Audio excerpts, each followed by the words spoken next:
Good evening everyone. MPTET वर्ग 2 पात्रता परीक्षा नए कैलेंडर में बिल्कुल शो कर रही है। यदि आप ईएसबी की वेबसाइट ओपन करके देखोगे तो नए कैलेंडर में टेंटेटिव आपका जुलाई में आपको पेपर देना रहेगा। ईएसबी का ऐसा कहना है कि जुलाई में आपकी पात्रता परीक्षा रहेगी। ठीक है, तो मे भी एक आध महीने ऊपर नीचे एग्जाम होने वाली है। तो सबसे ज्यादा क्वेश्चन बच्चों के दिमाग में उनका आता है जिन्होंने 2018-19 या फिर 23-24 में पात्रता परीक्षा दी हो। तो वो पेपर नया वाला उनको देना चाहिए या नहीं देना चाहिए, क्या करना चाहिए, उसके बारे में मैं स्पेशली ये वीडियो बनाया है। किन किन लोगों को एमपीटेट वर्ग 2 पात्रता परीक्षा में अपीयर होना चाहिए उसके बारे में हम लोग बात करने वाले हैं।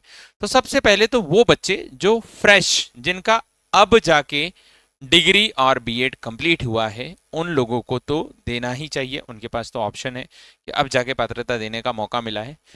जो जुलाई में सेकेंड ईयर में आने वाले हैं, जिनका जुलाई में सेकेंड ईयर रहेगा, मतलब फर्स्ट ईयर कंप्लीट होके सेकेंड ईयर स्टार्ट हो चुका रहेगा, उन वो लोग भी पात्रता परीक्षा में उस समय अपीयर हो सकते हैं। यदि सेकेंड ईयर रनिंग रहता है तो हम कोई भी पात्रता परीक्षा दे सकते हैं। ठीक है, सेकेंड ईयर रनिंग वालों को अलाउ रहेगा। अब बारी आती है, सबसे ज्यादा कंफ्यूजन जो है वो कंफ्यूजन उन बच्चों को है जिन्होंने 2018-19 में क्वालिफाई की थी या 2024-25 में। तो जिन्होंने 2018-19 में क्वालिफाई की थी उनके साथ प्रॉब्लम ये हो सकती है कि उस समय उनकी डिग्री जो रही हो वह कंप्लीट नहीं रही हो। तो एक बार चेक कर लीजिए, क्योंकि अब जब डॉक्यूमेंट वेरीफाई हो रहे हैं तब बच्चों को समझ में आ रहा है कि पता चले उस समय डिग्री का फाइनल ईयर नहीं चल रहा था या कोई डिग्री जो है वो उसके बाद हुई हो, है ना।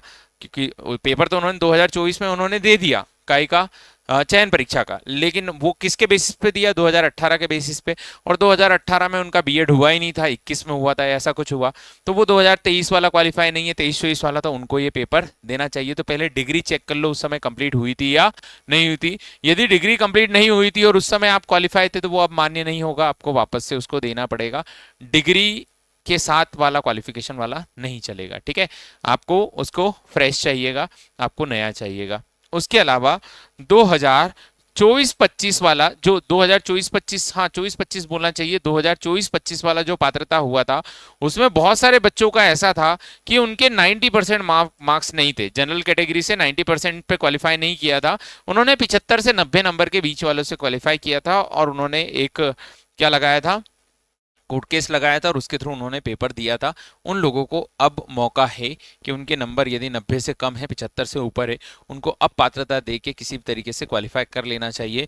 क्योंकि हो सकता है कि अगली बार आपको अलाउ न किया जाए, उस समय आपको दिक्कत आ सकती है। तो आप लोग 90 नंबर, जिनको 70%, 75% था, 90% नहीं था, 75% था, 90 मार्क्स था, यदि 90 मार्क्स से कम है तो उनको ये पेपर जो है दे देना चाहिए, ताकि वो क्वालिफाई करके वहां पर अपीयर हो पाए। बहुत सारे बच्चे ऐसे हैं जिनके 90 मार्क्स भी है या फिर जो रिक्वायरमेंट थी 75 मार्क्स भी है, 2018 में है या 2024 में है, उनको बिल्कुल भी फॉर्म नहीं भरना चाहिए, बिल्कुल भी लोड नहीं लेना चाहिए, उनको डबल से पेपर देने की जरूरत नहीं है। ये पात्रता है, बार बार देने से कुछ नहीं होगा, आपको चयन परीक्षा ही क्वालिफाई करनी पड़ेगी।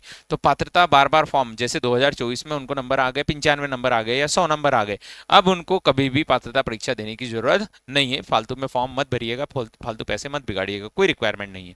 ठीक है, लेकिन डॉक्यूमेंट प्रॉपर होने चाहिए उस समय। जैसे अभी डॉक्यूमेंट वेरिफिकेशन चल रहा है, बहुत सारे बच्चों को यही दिक्कत आ रही है कि उनके डॉक्यूमेंट जो है वो क्रॉस हो रहे हैं कहीं ना कहीं और सिलेक्शन उनका रुक जा रहा है। तो आप इस बात का जरूर ध्यान रखिएगा। तो जो बच्चे जिनका डिग्री क्लैश कर रहा है भाई साहब, वो पेपर दे दीजिए। जिनके 75% मार्क्स इस समय नहीं गैदर हो पाए हैं वो पेपर दे दीजिए। और जो फ्रेश बच्चे हैं जिनको अब जाके टीचर बनना है और अब जो है डिग्री विग्री वगैरह कंप्लीट हो गई है, वो इस फॉर्म को भर सकते हैं। ठीक है, और भी ऐसी जानकारी मैं प्रारंभ एकेडमी के यूट्यूब चैनल पर शेयर करता रहता हूं, तो आप जरूर जुड़े प्रारंभ एकेडमी से और रेगुलर अपडेट के लिए चैनल को सब्सक्राइब करें। जय हिंद।